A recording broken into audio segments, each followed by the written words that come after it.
కార్తీక మాసంలో వెలిగించే దీపానికి, దీపదానానికి సంబంధించినటువంటి ప్రాధాన్యత చాలా ప్రత్యేకమైనది. కార్తీక పురాణం మనకి 30 కథలతో ఆ యొక్క పురాణం ఉంటుంది. ఒక్కొక్క రోజు ఒక్కొక్క పురాణాన్ని చెప్పుకునేటువంటి విధంగా ఉంటుంది. అయితే ఆ కార్తీక పురాణంలో ఉండేటువంటి 30 కథల సారాంశం మనం చూసినట్లయితే, కార్తీక మాసంలో ఆచరించవలసినటువంటి ప్రతి విషయాలు చెప్పడం జరిగింది. అందులో కార్తీక దీపము, కార్తీక దీప మహిమ గురించి ప్రత్యేకంగా 3, 4, 5, 6 అధ్యాయాల్లో మనకి కనబడుతుంది. కార్తీక మాసంలో కార్తీక వనభోజనాలు, ఉసిరి మహత్యం, తులసి మహత్యం, కార్తీక దీపం వంటివి అనేక విషయాలు మనకి పురాణంలో చెప్పాయి. అయితే కార్తీక మాసంలో దీపానికి చాలా ప్రత్యేకత ఉన్నది. దీపం జ్యోతిర్ పరబ్రహ్మ, అంటే దీపం అనేటువంటిది మన యొక్క అజ్ఞానాన్ని తొలగించి జ్ఞాన మార్గంలో నడిపించేది దీపం అని అర్థం.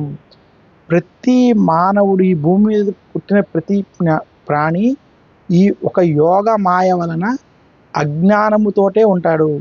అటువంటి అజ్ఞానముతో పుట్టినటువంటి నరులు జ్ఞానమును సంపాదించి ఆ జ్ఞాన మార్గము ద్వారా మోక్షము పొందాలి.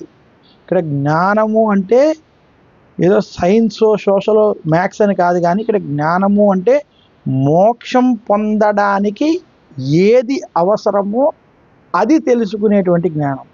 మోక్షం పొందడానికి ఏది అవసరమో అది తెలుసుకునేటువంటి జ్ఞానం అనగా దానికి సంబంధించినటువంటి ధర్మబద్ధంగా మనం చేయాల్సినటువంటి సాధన, ధ్యాన లేదా భక్తి మార్గాలలో మనకి చెప్పినటువంటి విధానం ద్వారా దాన్ని ఎలా పొందాలి అనేటువంటి విషయాలని తెలుసుకుని ఆ మార్గంలో నడిచి మోక్షాన్ని పొందాలి అనేటువంటిది మన యొక్క అనేక ఋషులు, మహర్షులు, శంకరాచార్యులు వంటి వారు అనేక సిద్ధాంతాల ద్వారా మనకు అందించారు.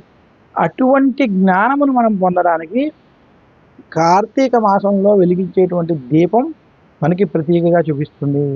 అందుకనే కార్తీక మాసంలో దీపాన్ని వెలిగించేటప్పుడు కూడా మనకి జ్ఞానము కలగాలనేటువంటి స్థితిలో మనం ఆ దీపాన్ని వెలిగించి ఆ దీపాన్ని మనం ప్రార్థన చేసినట్లయితే ఖచ్చితంగా ఆ జ్ఞానము ద్వారా మోక్షాన్ని పట్టుకునేటువంటి మార్గం మనకి తెలుస్తుంది. అటువంటి కార్తీక మాసంలో ఏ వ్యక్తి అయితే దీపాలను వెలిగిస్తాడో, దీపారాధన చేస్తాడో, దీపదానం వంటివి చేస్తారో వారికి విశేషమైనటువంటి పుణ్యఫలం లభిస్తుందని శాస్త్రాలు తెలియజేశాయి. అందుకనే కార్తీక మాసంలో దీపాన్ని వెలిగించడం తెలిసి కానీ తెలియక కానీ పాపాలను తొలగించుకోవడం అని పెద్దలు తెలియజేశారు. ఇదే కాకుండా ప్రతి మానవుడు తన జీవితంలో పంచబలులను చేయాలి. ఈ పంచబలులకు సంబంధించినటువంటి విషయాల్లో ఒక కార్యక్రమం అగ్నిదేవుని పూజించడం, ముఖ్యంగా ప్రతిరోజు దీపాన్ని వెలిగించడం. ప్రతి వ్యక్తి తన జీవితంలో నిత్యము దీపాన్ని రోజు దేవుడి వద్ద, భగవంతుడి వద్ద వెలిగించి ప్రార్థించాలి. అలా నేటి ఆధునిక సమాజంలో, ఆధునిక పరిస్థితుల్లో ప్రతిరోజు దీపాన్ని వెలిగించలేనటువంటి కనీసం కార్తీక మాసంలో దీపాన్ని వెలిగించడం వల్ల ఆ యొక్క సంవత్సరం మొత్తం దీపాలను వెలిగించినటువంటి ఫలితం లభిస్తుందని కూడా శాస్త్రాలు తెలియజేశాయి.